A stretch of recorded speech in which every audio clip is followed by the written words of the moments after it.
And welcome back to Real Talk Sports with Rico. Today we are talking about the Cincinnati Bengals, and I think that Joe Burrow is the key. He is back from a wrist injury that cost him the season last year, and it's clear that even with a winning record, they missed the playoffs, but they would need Joe Burrow back in order for this team to take the next step. And so he's looked good thus far in camp.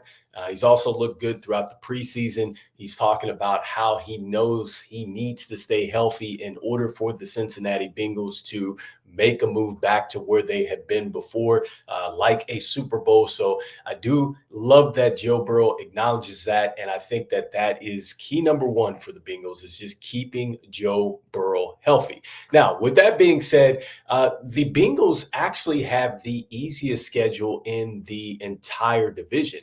The Baltimore Ravens, the Cleveland Browns, Pittsburgh Steelers, they all have a tough schedule ahead. And I think that when you look at the Bengals season and their projection and to start off with strength of schedule, it's looking pretty good for them. So they should be able to get off to a pretty good start, just off the fact that they have an easier schedule and now they have Joe Burrow back. Now, with that being said, there's some other question marks besides what is going on at the quarterback position. And the number one is going to be with Joe Mixon. If you were keeping tabs on what they were doing in the offseason, they traded Joe Mixon over to the Houston Texans, which I think was a huge deal for the Houston Texans. But Joe Mixon, when he was out there, he was really, really good. I mean, he racked up 1,410 scrimmage yards, and had 12 scrimmage scores. So I think a lot of people don't really know how good Joe Mixon was. He's been 1,000+ yards a rusher for 4 times in 7 seasons. Like, this guy was really getting it done. He's pretty productive, and now he is going to be gone. And so essentially they have Zach Moss that is coming in to replace Mixon. You have to wonder, is he going to be the lead back that is going to help this offense continue to run smoothly? They do have Chase Brown. They have Chris Evans as well. Travion Williams. These are players that are going to be depended on, as it looks like it's going to be more of a running back by committee. So that is something to definitely keep an eye on. Who is going to be that person in the backfield that is going to take some weight off of Joe Burrow's shoulder.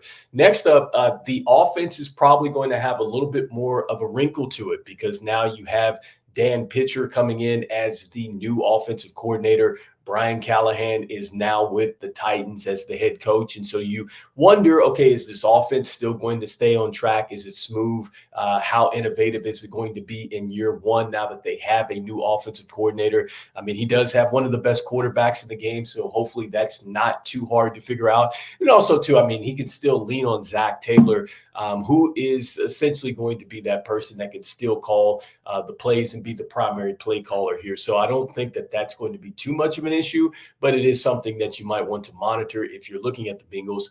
Lastly, what's going to go on in the wide receiver room? I mean, you hear what is going on with Jamar Chase and his contract situation. They just went ahead and they franchise tagged T. Higgins. And so no matter how good Joe Burrow is health-wise, he's going to need those wide receivers on the outside. So hopefully, the Bengals can take care of business here and get Jamar Chase out there on the field. And then, you're hoping that T. Higgins can stay happy out there because I know he's a big part as to what the Bengals do. And he's also going to be a huge part for them if they are going to get back to where they have been in the past. But lastly, I think that the Bengals are going to have a good year. I love the fact that they went ahead. They did invest in the defense. I think that the secondary is a lot better this year. And so I do love that about them. Last year, they dropped dropped 20 spots, with the defensive per play. So that was one of the things that I think that they're going to address now that they went ahead and fixed the defense. They brought Von Bell over, Geno Stone. They've got DJ Reader over here, or Reader, So, I mean, they've got some players that are going to help them defensively. And so I think that that's going to help out a lot. I think they're anticipated to win about 10.5 games. I like this team to win about 11 or 12 games. And as a matter of fact, I think it's a good chance that they could actually come back and take this division. I think that they could, even though some people are doubting Baltimore, or not Baltimore, but the Bengals.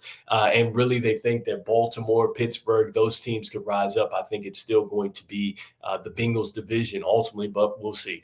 And so, with that being said, that is today's team preview talking about the Bengals. We're going to be talking more AFC football to come. This is Rico. This is Real Talk Sports. Make sure you hit that like, subscribe, follow us on Spotify, follow us on YouTube as well. Thank you to the fans out there for commenting. Thank you for the sponsors for putting sponsorship on the show. And we are so close to NFL football starting. We'll be back. I'll see you on the next one. Peace, peace, peace, peace.